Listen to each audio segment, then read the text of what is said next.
kwamba mwaka huu the Lord has given us an opportunity Bwana ametupa nafasi to do what we could not do the other time. ya kufanya vitu ambavyo hatungeweza kufanya kwa muda uliopita. This year is our turn to do things. Mwaka huu ni zamu yetu kufanya vitu. There could be something that you tried to do last time but you were not able. Pengine kulikuwa na kitu ulijaribu kufanya lakini hukuweza.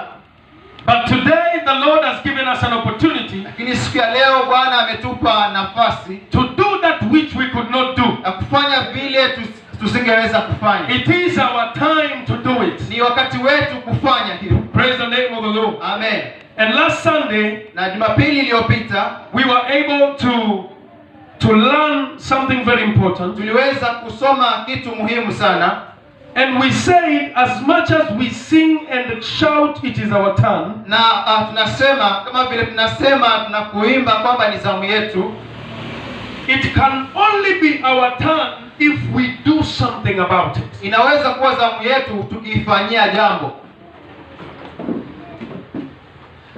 It is very meaningless. Ni haina maana. When you say it is my turn, it is my turn. Sema ni zamu yangu, ni zamu yangu. And then you are sitting down na ukae hapo doing nothing. Usifanye lolote. Are you understanding? Unaelewa? Praise the Lord. Amen. I want us to concentrate. Penda tukawe makini. I'm saying it will be meaningless. Nasema haina faida. You sing it is my turn. Unaimba ni zamu yangu. But you're seated down doing nothing. Lakini umekaa haufanyi lolote. So how is it going to be your turn? Inawezekanaje kuwa zamu yako? I want us to know that. Nataka tukajue ya kwamba that turn that we are talking about, ile zamu ambayo tunaiongelea, it needs you to do something. Nataka wewe ukafanye jambo. It needs you to be active. Nataka wewe ukawe mpevu.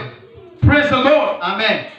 It requires action from you. Inataka matendo kutoka kwako. It can never be a turn without action. Si zamu ambayo haina matendo. You've got to do something for it to be your turn. Unapaswa kutende jambo ili ikawe zamu yako. Sometimes you need to go ahead of people. Wakati mwingine inapaswa uende mbele ya watu so that you can take your turn. Ili ukachukue zamu yako. Because for some people their turn may not be easy. Kwamba wakati watu wengine zamu yao si rahisi. You may need to use force for you to get. Nataka kutumia nguvu ukapate zamu yako. Praise the name of the Lord. Amen. The Bible says from now onwards, Biblia inasema kutoka sasa hadi milele, the kingdom of God suffers violence. Ufalme wa Mungu unahitaji nguvu. And the violent will take it by force. Na nguvu ni kuchukua kwa nguvu. Praise the name of the Lord. Amen. So for some people, kwa watu wengine, your turn may need you to use force. Zamu yenu inahitaji ukatumie nguvu. Your turn may need you to say enough is enough. Zamu yako inahitaji ukaseme inatosha. Because for us when we are comfortable in our situations, kwamba sisi tukiwa tumeridhika katika hali zetu, then we will not move forward. Hatutaweza kwenda mbele. And that turn will not be realized. Ile zamu hatakuwa kwetu. Praise the name of the Lord. Amen. I say praise the Lord. Amen. So we learned last Sunday Jumapili tulisoma that you need to create your world. Ya kwamba inapaswa ukatengeneze dunia yako. And we were creating our world for 2020. Na tuliumba dunia yetu ya mwaka 2020. We were creating our world for 2020. Tuliumba dunia yetu ya mwaka 2020. Because if you don't create it, kama usipoiumba, then people are going to create it and you're going to live in other people's world. Watu watakuumbia na utaishi katika dunia ya watu. Have you seen somebody who does not have a plan in life? Umeona mtu ambaye hana mpango katika maisha? Their work is to follow other people. Kazi yao ni kufuata watu wengine. When they say we are going east, he's going east. Wakisema wanaenda mashariki, wanaenda mashariki. When they turn on the way and they go west, he also turns. Wakisema wanaenda magharibi, nao wanaenda magharibi. When they decide we want to go to the beach to swim, He is following them to go to the beach. Wakisema wanataka kwenda ufuoni kuogelea, nao wanawafuata waende kuogelea. When they say today we are going to watch a movie, he is following them to watch a movie. Sema wanaenda kuangalia filamu, naye anawafuata kaende kuangalia He filamu. does not have a plan for his life. Ana mpango wa maisha yake. He's just waiting for people to give him a plan. Anangojea watu apewe mpango. And you will hear him call somebody, "Hey, ni aje leo form ni gani?" Utamsikia akisema ni aje leo fomu ni gani? Because they don't have any plan for themselves. Kwa sababu hana mpango katika They're just seated there waiting for nothing. amekaa pale akingojea bure. It is not time to sit down. Si wakati wa kukaa. Talk to your neighbor. Tell them it is not time to sit down. Mwambie jirani yako si wakati wa kukaa tu. Praise the name of the Lord. Amen. Everybody's got to do something this year. Kila mmoja anapaswa kufanya kitu mwaka huu. Even if you are a housewife, hata kama wewe ni mke nyumbani, look for something to do. tafuta kitu cha kufanya. I say look for something to do. Tafuta kitu cha kufanya. You can start a small business at Unaweza home kuanza biashara ndogo pale nyumbani and make soap, na kutengeneza sabuni, and you can walk around sell that soap, na unaweza kutembea kuiuza ile and sabuni, in the evening come back with a few coins. na jioni uje na mapeni kidogo. So when you say it is my turn, Na unaposema ni zamu yangu, it is not your turn to sit down. si zamu yako ya It kukaa is your tu, turn to do ni something. zamu yako ya kufanya jambo. Praise the name of the Lord. Amen. So if we've never had an active year, Kama haujakuwa mpevu hapa, then this is the year to be active. mwaka huu ni mwaka wako wa kuwa mpevu. This year we are not sitting down doing Mwaka huu nothing. hatuwezi kukaa chini tukifanya. Start doing something. Anza kufanya jambo. Look for something and do. Angalia kitu cha There kufanya. are so many opportunities Kuna around. nafasi nyingi mahali You hapa. can look for something and do. Unaweza kutafuta jambo ufanye. Get a small capital and start something. Tafuta fedha kidogo uanze biashara. Praise the name of the Lord. Amen. So everybody's got to do something Kila mmoja ana uwezo wa kwenda kufanya kitu for it to become our turn. ili ikawe zamu yetu. Now, we read in the Bible in the beginning Sasa tulisoma katika Biblia kwamba mwanzo, that in the beginning there was God, kama mwanzo kulikuwa na Mungu, because in the beginning there was Word, kwamba mwanzo kulikuwa na neno, and the Word was with God, and the Word was God. neno alikuwa kwa Mungu, naye Mungu anaye neno akawa Mungu. So we computed that the beginning equals to God. Na tulitengeneza ya kwamba mwanzo ni sawasawa na Mungu. And so we say that we need to start our year with the Lord. Na tulisema ya kwamba ni lazima tuanze mwaka wetu na Bwana. And the Lord, when He was starting the universe, Na Bwana alipokuwa anaanza ulimwengu, He created a few things. aliumba vitu kidogo. He started with the light, Alianza na mwangaza, and He created light. na akaumba mwangaza. And we said what the meaning of that is. Na tukasema maana ya hicho. And then later He created the heaven. Na baadaye akaumba mbingu. And we said the heaven is the dwelling place of the Lord. Tulisema ya kwamba mbingu ni mahali Bwana hukaa. For the sake of those who were not present last Sunday, Hiyo ni kwa sababu ya wale ambao hawakuwa Jumapili iliyopita. the Lord created the light. Bwana aliumba mwanga. We in 2020 are supposed to create our light. Sisi mwaka 2020 lazima tukatengeneze mwangaza wetu. Because we said it is in the beginning that you create. Ya kwamba tulisema ni mwanzo ambapo watu huumba. You cannot create at the end of things. Hauwezi kuumba mwisho wa vitu. When you want to build a house, you create it in the beginning. Unapotaka kujenga nyumba unaanza kuumba mwanzo. When you want to get married, you build your marriage before you're married. Kuoa unajenga ndoa yako bila kuoa, kabla ya kuolewa. Praise the name of the Lord. Amen. Hallelujah. Amen. If you want to start a business, kama unataka kuanza you biashara, create the business before you start it. Unaumba ile biashara kabla uanze. You cannot start the business and then when you fail you sit down and create it. Hawezi kuanza biashara alafu when you fail then you start the business. Ukishindwa alafu unaanza kuitengeneza. Ushindi alafu uanze kuitengeneza ile biashara. Praise the Lord. Amen. It is in the beginning that you start creating. Ni mwanzo ambapo mtu huanza kuumba. So we cannot wait for December to create 2020. Hatuwezi ngoja mwezi wa 12 tuumbe mwaka wa 2020. Are you understanding me? Unaelewa hapo? Are you understanding my interpreter? Unamwelewa mkalimani wangu? Hallelujah. Amen. You can appreciate him. He's doing a good job. Amen. Amen. Amen. Amen. May the Spirit of God be upon you in Jesus' name. Amen. You cannot wait for August to start creating 2020. Hawezi ngoja mwezi wa 8 uanze kuumba mwaka 2020. The second thing that the Lord created, kitu cha pili ambacho Bwana huumba, He created the heaven. Aliumba mbingu. Now we read in Isaiah that the heaven is the dwelling place of the Lord. Tulisoma katika kitabu cha Isaya ya kwamba mbingu ni mahali Bwana hukaa. Isaiah 66 verse 1. Isaya 66 mstari wa kwanza. We can read there. Naweza kusoma hapa.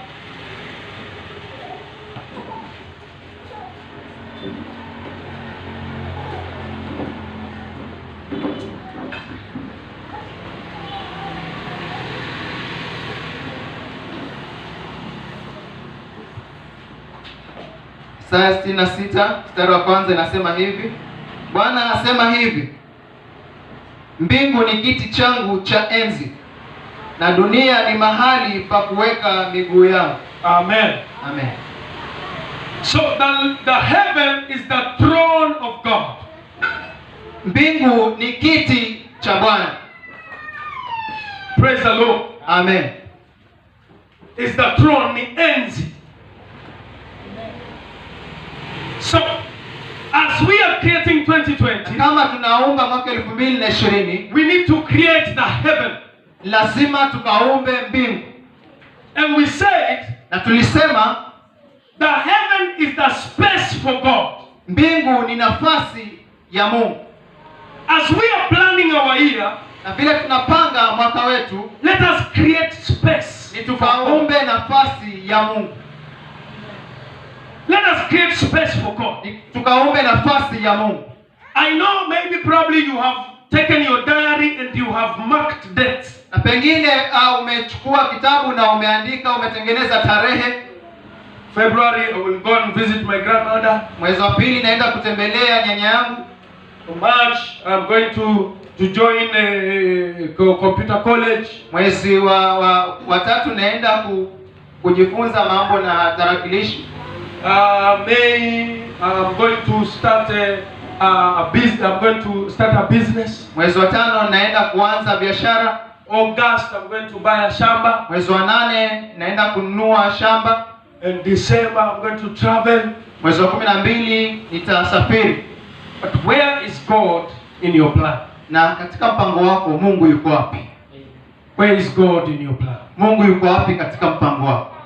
Have you given space for the Lord? Umetengenezea nafasi Bwana? Is there anyone with a calendar that says May 1st to 10th I will be praying and fasting? Kuna mmoja ambaye katika kalenda yake anasema ya kwamba mwezi wa 5 kutoka tarehe 1 mpaka tarehe 10 nitafunga na kuomba? Is there anyone who says every Friday of my 2020 I will be going for kesha? Ni nani anayesema, kunaye anayesema kila Ijumaa ya mwaka 2020 nitaenda kwa kesha? Is there anyone who is saying every Monday of 2020 I will be praying and fasting? Kunaye anayesema kila Jumatatu ya mwaka 2020 nitafunga na kuomba? Is there anyone who says every evening of 2020 before I sleep I will read one scripture? Kunaye anayesema kila Ijumaa ya mwaka kila jioni ya mwaka 2020 nitasoma maandiko? Have you given space to the Lord? Umempa nafasi Bwana? Have you given the Lord space? Umempa Bwana nafasi? Because we are busy. Kwa sababu sisi tuna shughuli. There are so many things that we need to do out there. Kuna shughuli nyingi ambazo tunapaswa kufanya pale nje. Looking for money day and night. Kutafuta fedha kila mchana na usiku. Sometimes you get home exhausted. Wakati mwingine tunafika nyumbani tumechoka. Do you spare some time for the Lord? Lakini unatengeneza wakati na Bwana.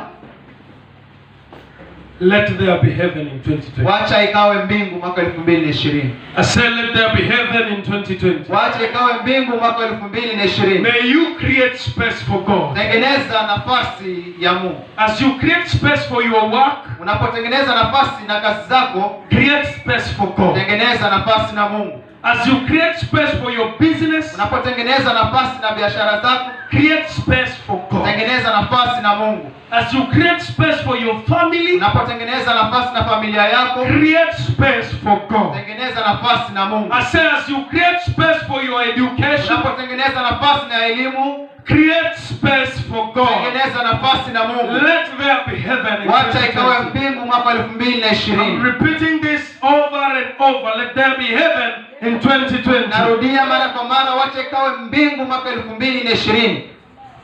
Praise the Lord. Amen.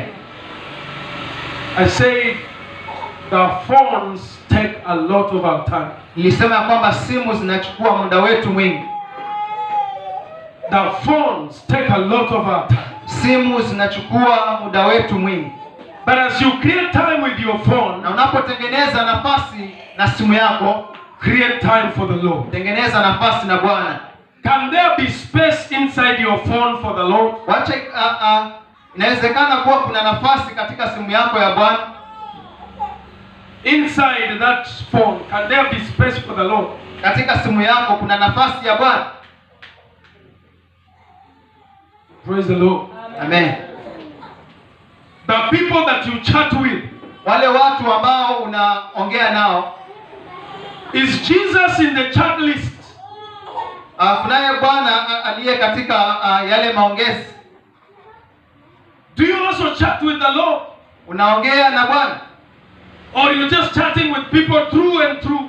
Ama unaongea na watu mara tu kwa mara?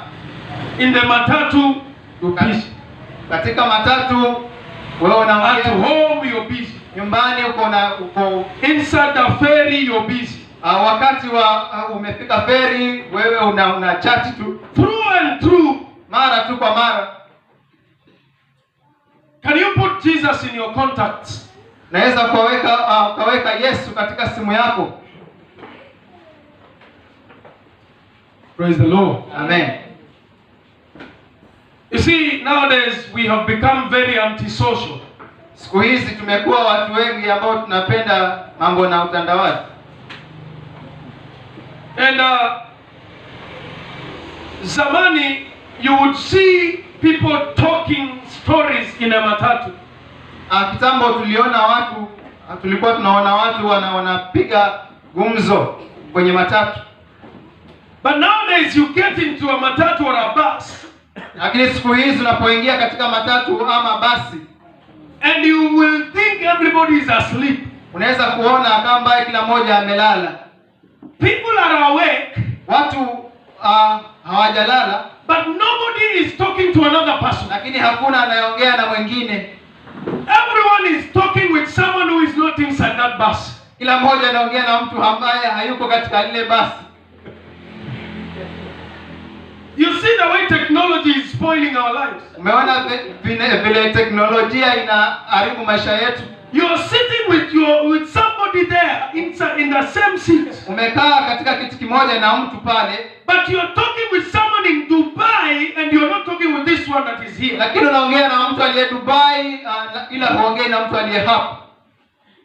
And everybody is busy in their phones, not talking to their next person. Na kila mmoja ako na shughuli na simu zao, hawezi akaongea na mtu ambaye ako hapa. Nowadays you cross the ferry, Siku hizi unapovuka feri, there is no more fun inside the ferry. hakuna tena ile kuchekeshana ndani ya feri. You know, I crossed the ferry when I was in high school. Wakati nilipokuwa shule ya upili nilivuka feri. That time there were no phones. Wakati ule hakukuwa na simu. When I was in high school there were no phones in Kenya. Alipokuwa shule ya upili hakukuwa na simu Kenya. Yeah, there were no mobile phones. Hakukuwa na rununu. You could only get those telephone booths, the Kenya Telecommunication. Ungepata tu zile ambazo zilimewekwa kwa booth. You put a shilling, Naweka shilingi moja, and then you wait, and then you pick and call. na ngojea, unabonyeza, unachukua, unapiga. There were no mobile phones. Hakukuwa na rununu. There was a lot of fun when you crossed the ferry. Kulikuwa na kuchekeshana kwingi wakati watu wakivuka feri. You would find there someone cracks a joke and everybody starts laughing. Ungemwona mtu akichekesha mtu na wote wanacheka. And you will see people talking and so they don't know each other. Na ungeweza kuona watu wakipiga gumzo na hawajuani. But they are talking and laughing and having a lot of fun. Wanaongea na kucheka na Somebody will throw a joke from this side of the ferry and another one is laughing from the other side. Mwingine anaweza kuchekesha watu huku na wengine wa upande mwingine wanacheka. But nowadays it is no longer there. Lakini siku hizi hiyo haipo. You will find people as if they are mad. Unaweza kuona watu kama wamewehuka. You find somebody laughing alone looking at the screen of the phone. Unaweza kuona mtu akiangalia kiwambo cha simu alafu anajichekea. Praise the Lord. Amen. People are not talking with the next person. They are not laughing with the next person. Watu hawezi kucheka na kuongea na mtu aliye hapo tu karibu. Somebody is laughing alone with somebody who is not close there. Mtu anacheka na mtu ambaye hayuko pale. And this technology is good, it's not bad. Teknolojia ni nzuri, si mbaya. But too much of it has brought a lot of problems in this country. Lakini venye iko kwa wingi imeleta shida katika nchi hii. Even in marriages, there are so many issues that are brought just by a phone. Hata katika ndoa kuna vitu vingi ambavyo vinaletwa na simu. Praise the Lord. Amen. Add Jesus in your contact list. Ongeza Yesu katika namba zako. So that when you chat, you can also chat with the Lord. Ili unapoongea uweze kuongea pia na Bwana. There are so many people who go before the Lord, they want to read the Bible. Kuna watu wengine ambao wanaenda kwa Bwana wanataka kusoma neno. And because they have the Bible in their phones, kwamba wana Biblia katika simu zao. But before they know it, they have gone to WhatsApp status and they are watching other people's status. Hata kabla waende kusoma wanaenda kwa WhatsApp wanaangalia wenye watu wameweka picha zao. And it is so easy to spend time in social media than reading the word. Rahisi kumaliza muda katika mtandao lakini watu hawaendi kwa neno. Because there are so many exciting things from this status to another, to another, to another. Sababu kuna vitu vingi vya furaha kutoka status hii nyingine na nyingine. And you know social media has a way of grabbing you inside it. Na unajua mtandao una njia ya kuchukua mpaka ndani yako. It has a long hand, it pulls you inside. Ina mkono mrefu inaweza kukuvuta ndani. Whether you like it or not. Hata kama unapenda ama hupendi. And this one is brought by the smartphones that we have. Na hii inaletwa na hizi simu mpya ambazo tuko nazo. When I realized that, wakati nilipogundua hiyo, there is something which is called notification. Kuna kitu ambacho kinaitwa notification.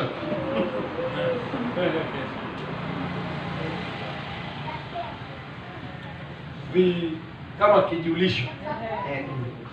Yeah. So, notification when somebody posts something. Wakati Mungu anapoweka kijulisho, wakati mtu anaweka kitu kwa mtandao, then the phone notifies you that somebody has posted something. Simu inakujulisha ya kwamba kuna mtu ameweka kitu. So it tells you so and so has commented on your post. Kwamba inasema mtu fulani ameweza kuongea katika kenye umeweka. And quickly you want to know what has this person said. Haraka unataka kujua kile huyu mtu amesema. So without knowing, you leave the page of the Bible. Hata bila kujua unaacha Biblia and you click on that notification. Unaenda upande wa kijulisho. And you want to see what has he said. Nataka kujua kenye amesema. And because he has said something good, baba amesema kitu kizuri, you don't want to live there without saying something. Hautaki kuondoka pale bila kusema kitu. So you have to answer back what he has said. Jibu kile amesema. And then before you know it, you see down there it is written somebody is typing. Kabla uondoke pameandikwa kuna mtu anaandika. And so you want to wait and see who is this person that is lazima typing? ungoje ili ujue nani huyu And anayeandika. all of a sudden, another reply comes. Na baada ya muda kuna mwingine amejibu, And you read what he said. na unasoma kenye amesema, And you say, no, I can't go, let me answer. anasema siondoki, wacha nijibu. You answer that person. Unajibu yule mtu. And you realize that whatever he said, Najua ya kwamba kile amesema it's like a question, it's like he's answering a question that somebody asked up there. ni ya kwamba anajibu swali ambalo mtu ameuliza pale. So you want to see what was the question that was asked. Unajua ni nani ameuliza You swali pale. scroll on the comments. Unaangalia pale watu wameongea, And you start reading the first comment. unasoma kile mtu amesema ya kwanza. It was a question. Ilikuwa swali, Somebody answered. mtu amejibu, And you say, I like this answer. You like the na answer. unasema napenda hili jibu, unabonyeza alama ya kengele And pale. you go to the next comment. Na unaenda katika maongezi ya pili, You put a laughing emoji there. unaweka emoji wa kucheka. And you go to the next comment. Unaenda katika maongezi ya You say, tatu, this one, let me reply. unasema hii wacha You nijibu. reply that before you know it, 4 hours. Unajibu na baadaye ya kujua utakuwa umemaliza masaa 4, 4 hours in the social masaa media. 4 katika mtandao, And you have not read your Bible. na haukusoma Biblia. Praise the Lord. Amen.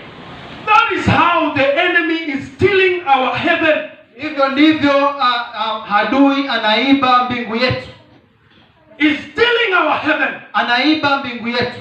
So we do not have a heaven in our life. Kwa hivyo hatuna mbingu katika maisha yetu. Heaven is space for God. Mbingu ni nafasi na Bwana, Space, personal space for God. nafasi ya binafsi na Bwana. I'm not talking about Sunday. Siongei tu Jumapili, I'm not talking about Tuesday evening where we have prayers together. siongei kuhusu Jumanne ambapo tuna maombi hapa. I'm not talking about a kesha that everybody is coming. Siongei kuhusu kesha ambayo kila mmoja I am anakuja. talking about personal devotion time. Naongea kuhusu kujitoa kwa kipekee, Your own time with the Lord. wakati wa wewe na Do you Bwana. have space with the Lord? Una nafasi na Bwana, Do you have space with the Lord? una nafasi na Bwana. What do you do most in this life Unafanya nini kwa wingi katika maisha haya until you do not have time for God? hata usiwe na muda na Bwana? The Lord, the Spirit is crying this year. Roho analia mwaka huu. The Spirit is crying this year. Roho analia mwaka huu. Create space for the Lord. Tengeneza muda na Bwana. Create space for the Lord. Tengeneza nafasi na Bwana. A voice is crying in Shelly Beach. Punguza kuenda ufuoni Shelly A Beach. voice is crying in Shelly Beach. Sauti inatoka ufuoni wa Shelly Beach. It says, let there be heaven in your Tunasema 2020. wacha ikawe mbingu mwaka 2020. Create time for the Lord. Umba muda na Bwana. Praise the name of the Lord. Amen. Create time for the Lord. Tengeneza muda na Bwana. When I was a young man, Wakati nilipokuwa kijana, of course I'm still young. hata hivyo bado ni kijana. When I was not married, Wakati ambapo alikuwa hajaoa, I used to love series. nilipenda mfumo wa kuangalia filamu unaoitwa series. Praise the Lord. Amen. Filamu za mfululizo. Filamu za mfululizo. These ones, you get a movie that has several seasons. Hizi unapata filamu ambazo zimefululizika kuendelea. And so you buy one and watch. Na unanunua moja utazame. And when you finish, Na unapomaliza you say, I will go and sleep. naenda kulala. After I watch this one episode, I will sleep. Nasema wakati nikiangalia kipande hiki naenda kulala. But the producer of the movie is very smart. Lakini yule ambaye alitengeneza ile filamu ako sawa kwa akili. The point where he stops he ends the episode, Mahali ambapo anamaliza kile kipande cha he kwanza, ends it at the climax. anaimaliza wakati imefika mahali juu. When the steering of the movie Wakati yule steering wa movie is about to be slaughtered. ako karibu kuchinjwa. So the knife is on the throat of the steering. Kichwa kiko katika shingo ya yule steering. Before they start slaughtering him, kabla aanze kumchinja, the episode ends there. ile kipande cha kwanza kinaisha hapo. And you said you are going to sleep after that first Na episode. umesema unaenda kulala baada ya kile kipande cha kwanza kuisha. How can you sleep? Au utalala vipi hapo? Can you really sleep? Au You can't sleep. hawezi lala. You want to know what happened to this man. Unataka kujua kilimtendekea nini huyu mtu. So you say, let me watch this Nasema next one. wacha niangalie hiki kipande cha pili ili nijue. And now you click next and you start watching. Na unabonyeza kuendelea na unaanza kuangalia. And it goes like that. I would watch and sleep at 3 a.m. Nilikuwa ninatazama mpaka nilale saa 9 usiku. Can you imagine? Fikiria hili. Sometimes when I start in the morning, I can watch the whole day. Watu wengine ilipokuwa ikianza asubuhi angetazama siku nzima. The whole day watching a movie. Siku nzima kuangalia filamu. It is very interesting. Inachekesha na kupendeza sana. And there was no time for the Lord. Na hakuwa na muda na Bwana. That's the saddest thing. Hiyo ndio ilikuwa kitu ya kusikitisha. Do you have time for God? Uko na muda na Mungu? You know, we would rather create time for other things. Sisi tungependa kutengeneza muda na vitu vingine, but not for the Lord. Lakini si na Bwana. If today somebody had an appointment with someone, kama leo mtu angekuwa na maagano na mtu mwingine, and the tell me it is a work appointment, na ni maagano ya kikazi, you would reach there before time. Is it true?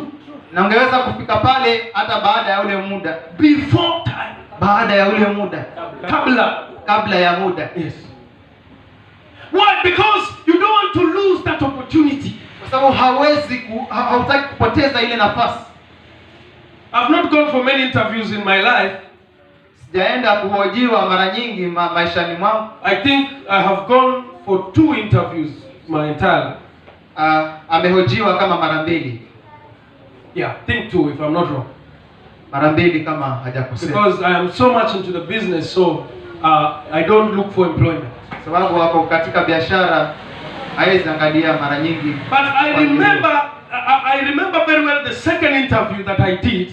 Lakini anakumbuka ya kwamba ile kuhojiwa kwa mara ya pili, it was in Kwale County. Ilikuwa katika gatuzi la Kwale. And I was looking for an engineering job. Alikuwa anaangalia kazi ya engineer. The interview was supposed to be 9 a.m. Kuhojiwa kulikuwa kunapaswa kuwe saa 3 asubuhi. I was there at 7. Alikuwa pale saa 1. At 7 I was there, smartly dressed with a tie. How many have seen me in a tie?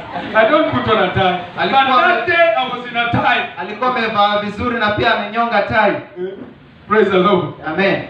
You know, I would rather, if it is hot, but let me burn with my hotness, but I will put on a tie. Unajua, lakini wacha achomeke, lakini anyonge tie. Praise the Lord. Amen. Because it is a work opportunity. Kwa sababu ni nafasi ya kikazi. But how many times do we go late with an appointment with the Lord? Na wakati ni mara ngapi tunaenda katika maagano ama wakati tunapotengeneza nafasi na Bwana? You have an appointment with the Lord, una maagano na Bwana, but you get late, lakini unaenda kuchelewa because it is not important. Sababu unasema hana umuhimu. Praise the Lord. Amen. May there be heaven in 2020. Wache kawe mbingu mwaka 2020. Amen. May there be heaven in 2020. Wache kawe mbingu mwaka 2020. May we create space for God. Wacha tukaneneze nafasi na Bwana. You know, there are some opportunities that come only once. Kuna nafasi zingine zinakuja tu mara moja. There are times that you will not get the time that you have now. Kuna wakati mwingine hautapata ule muda ambao uko nao sasa. When you are free, unapokuwa hauna kazi, use your free time for the Lord. Wacha ukatumie muda wako na Bwana. Because the time is coming you will get too busy. Muda unakuja utakuwa sana na shughuli, and you will desire that time, you will never find it. Na utataka ule muda na hautaupata. Can we create time for God? wacha tukatengeneze muda na Bwana. It is only in church or rather in meetings with the Lord, ni kanisani tu ama ni wakati wa kukutanika na Mungu, that we go with our phones, ambapo tunaenda na simu zetu. We can pick a call and walk out and talk to somebody and naweza kupokea simu na kutembea nje tukaongea na huyo mtu. In the middle of prayers, na katikati ya maombi, you're praying and then you just somebody calls and you see the call. Unaomba na unaona mtu akipiga simu na kula limi raba, asante Bwana, asante Bwana, and you walk out and make a call and unatembea nje ukapiga simu asante Bwana, na bado unaendelea ukisema asante Bwana. We have no respect, hatuna heshima with the presence of God, na uwepo wa Bwana.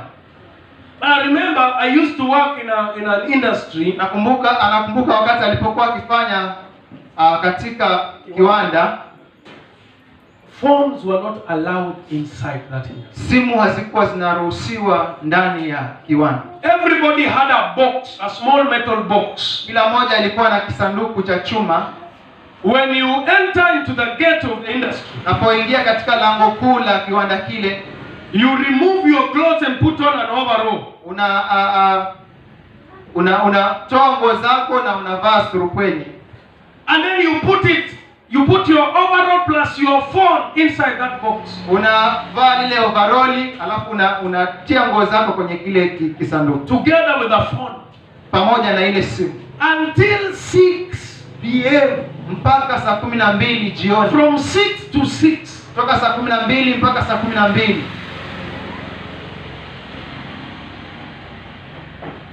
I could respect that. Na alikuwa anaheshimu hiyo. But bring a law in church today. Lakini leta sheria kanisani and say on Sunday we will have boxes, we will leave our phones inside the store in boxes. Na tuseme ya kwamba Jumapili tutaacha simu zetu kwenye sanduku huko kwenye store. Some people will harm a church just because of that. Watu wengine wanaweza kuhama kanisani. Switch off your phone. Yeah, and many other churches are writing there, switch off your phones. Makanisa mengine yameandikwa zima simu yako. Do people switch really? Lakini watu uzima kweli? They don't switch off their phones. Hawazimi simu zao. If I could obey a Muhindi who is paying me, that time was paying me 7,000. Kama naweza kutii Muhindi ambaye alikuwa anamlipa 7,000. Why should I not obey the Lord who is giving me life? Mbona nisimheshimu Bwana anayenipa maisha? Praise the Lord. Amen. Nada tutafutia boxes za kuweka simu. We look for us a box so that we can put phones inside. Praise the Lord.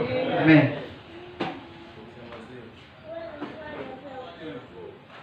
Space for God. Nafasi na Bwana. And you know there is something that we look into the people of the world and we are supposed to learn. Na unajua kuna vitu ambavyo tunapaswa kuangalia na katika watu wa dunia na tunapaswa kusoma. The Muslims, when it is time for prayer, Waislamu wakati wa kuomba, and you are at the shop, you want to buy something with your million shillings. Na uko pale dukani unataka kununua kitu na milioni yako. They will close the shop right in front of you with your million. Anafunga tu duka pale mbele ulipo na uko na milioni yako.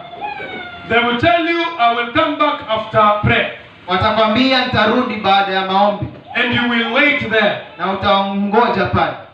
Have you seen that? Umeona hiyo? But the Christian, lakini Wakristo who worship a God that they know, wale wanaabudu Mungu ambaye wanamjua, they don't respect their God. Hawamheshimu Mungu wao. And we fear people than God. Na tunaogopa watu kushinda Mungu. It is the opposite. The Muslims fear God than people. Ni kinyume, Waislamu wanaogopa Mungu kuliko watu.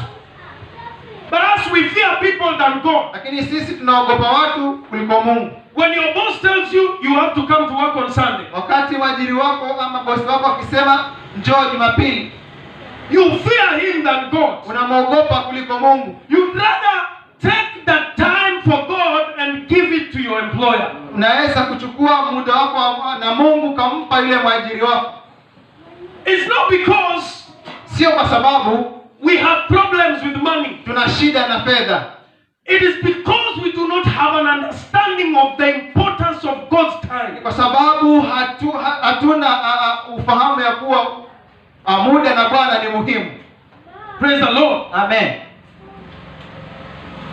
I am a businessman. Yeye ni mwanabiashara. And I deal with clients of all kinds. Na anakuwa na watu wanaotaka kufanywa kazi kwa aina zote. And some are not Christians at all. Na wengine si wa Wakristo. And so they used to call me on Sundays. Walikuwa wakimpigia simu Jumapili. There's a time I was doing a job with a company of Muslims. Wakati mwingine alikuwa akifanya kazi na kampuni ya Waislamu. And they were constructing a road. Walikuwa wanatengeneza barabara. So for them, their off day is Friday. Na kwao siku ya mapumziko ni Ijumaa. On Friday they release their workers. Ijumaa wanawaruhusu wafanyikazi wao. Sunday is a working day. Jumapili ni siku ya kufanya kazi. So when I was there, I was servicing a borehole for them. Wakati nilipokuwa pale nilikuwa na tengeneza kisima. And they needed water on Sunday. Walitaka maji Jumapili For the construction. ili wakatengeneze. And they told me I have to be there until Sunday because they need water. Na wakamwambia kuwa lazima awe pale mpaka Jumapili kwa sababu wanahitaji maji. And they were paying me very good money. Na walikuwa wanamlipa pesa nzuri. They are rich company. Ni kampuni ambayo ni ya They kitajiri. are actually in Mombasa one of the richest. Wako Mombasa lakini ni kati ya matajiri. I will not mention their name because we are online. Siwezi kutaja majina yao. But you know, I faced the boss, the big person there. Na akamfuata yule mtu mkubwa pale. And I told him, na akamwambia, Sunday is my day of worship. Jumapili ni siku yangu ya kuabudu. If you want me to work on Sunday, kama unataka nifanye kazi Jumapili, that is impossible. Hiyo haiwezekani. I have to be in church on Sunday. Na lazima niwe kanisani Jumapili. And they did not believe me. Na hawakuniamini. They looked at me as if I was joking. Walimwangalia kama alikuwa na mchezo. And on Saturday evening I left from that place. Na Jumamosi jioni akaondoka mahali pale. And I came back to Mombasa. Na akarudi Mombasa. And they made so many calls. Na wakapigia simu sana. I did not receive any. Hakupokea simu hata moja.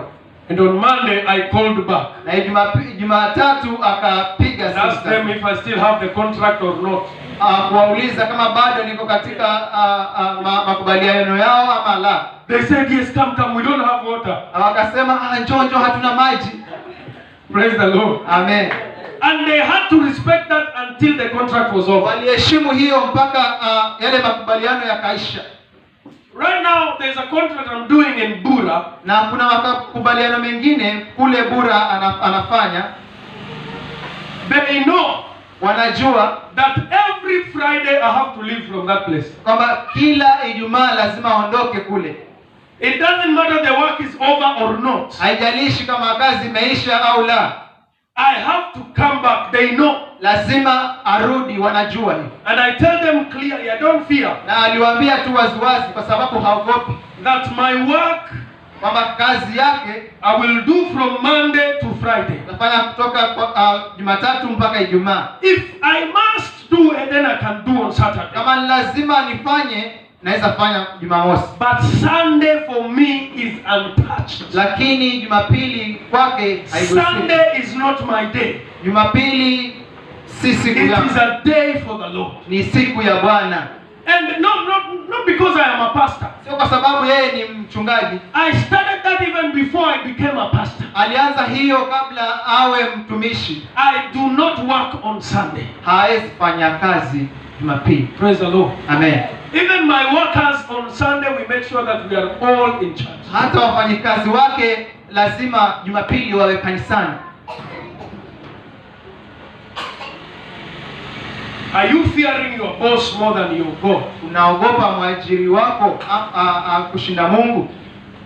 You see, sometimes you need to know what you want. Jua wakati mwingine lazima ukajue chenye unataka. And say what you want. Na useme chenye unataka. This world needs tough people. Dunia hii inataka watu wagumu. People who can stand on their ground. Watu ambao wanaweza kusimama kidete. People who will say, I must worship on Sunday, and that is a fact. Watu wanaosema lazima niabudu Jumapili, na hiyo ni kweli.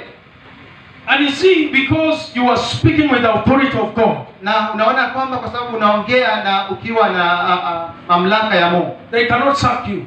Hawawezi kukufuta kazi. They will not sack you. Hawatakufuta kazi. Let me tell you, the world knows God. Wacha nimwambie, dunia inamjua Mungu. And the world respects God. Na dunia inamheshimu Mungu. It is us who do not respect God. Sisi ambao hawatumheshimu Mungu. If there are people who fear God, they are the people who are not born again. Kama kuna watu wanamheshimu Mungu, ni wale ambao hawajaokolewa.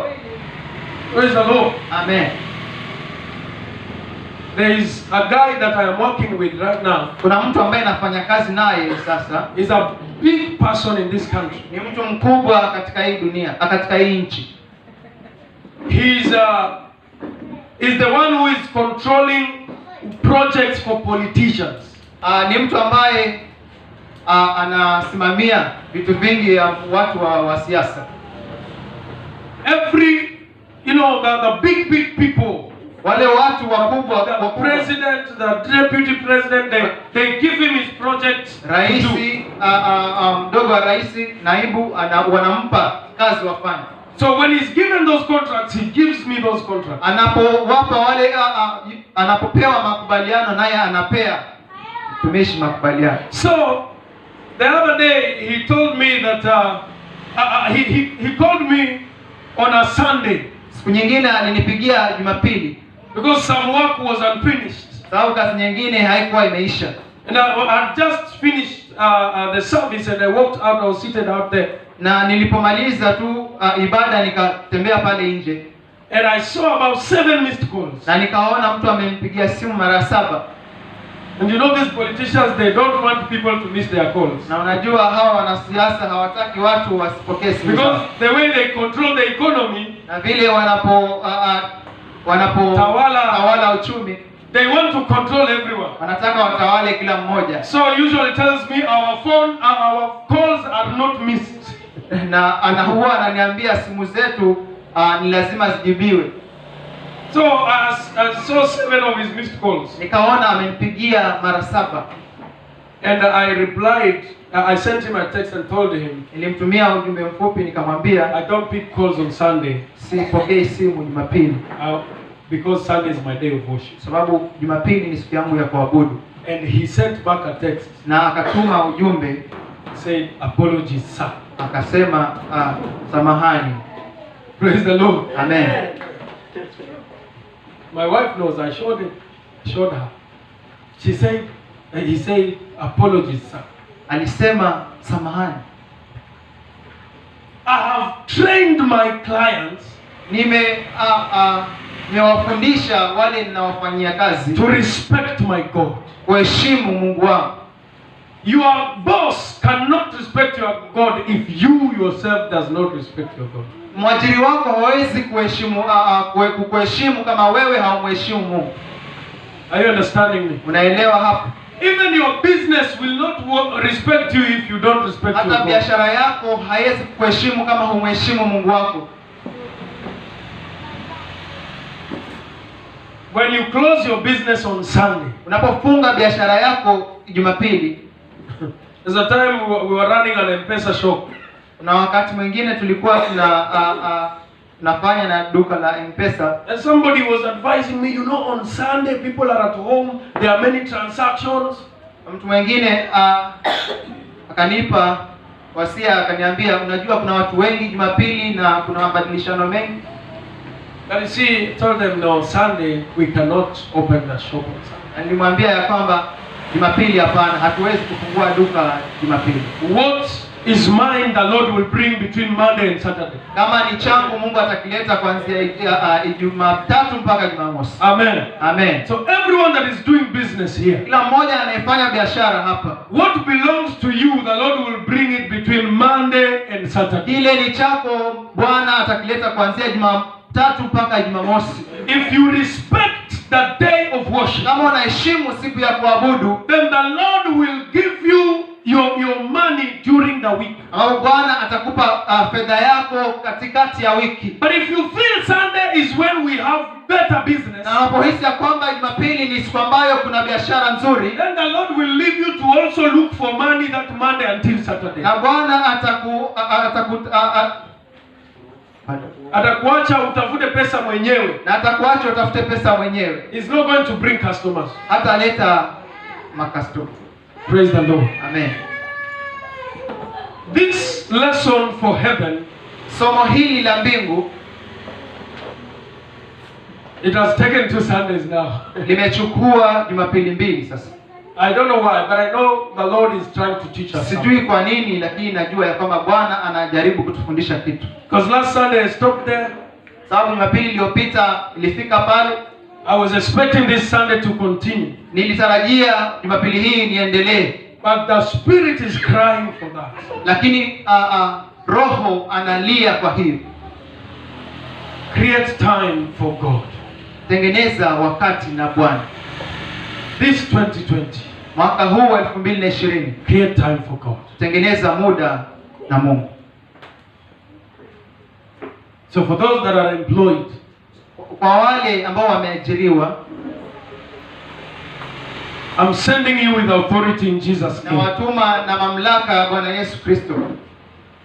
Declare your Sunday a day of worship. Iseme Jumapili siku ya kuabudu. And your employer will respect that. Na mwajiri wako ataheshimu hiyo. In Jesus' name.